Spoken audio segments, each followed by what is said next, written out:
ಬೆಳಗಾವಿಯಲ್ಲಿ ಶತಕ ಬಾರಿಸಿದ ಟೊಮೆಟೊ, ವರ್ಷದ ಇಡೀ ರೈತರಿಗೆ ಲಾಭ ಮಾಡಿದ ಟೊಮೆಟೊ ಮತ್ತೆ 100 ರೂಪಾಯಿ ಏರಿಕೆ ಆಗಿದೆ.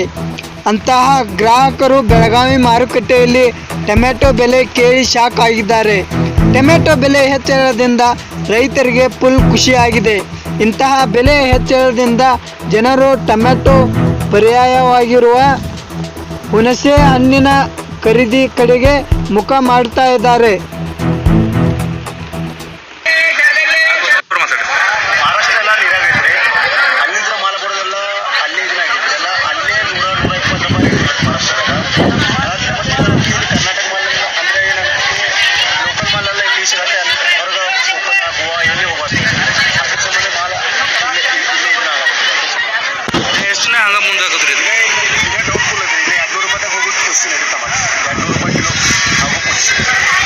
ರೇಟ್ ಜಾಸ್ತಿ ಆದ್ರೂ ಜನ ಬರ್ತಾ ಇದಾರೆ ತಗೊಳ್ಳಿಕ್ಕೆ.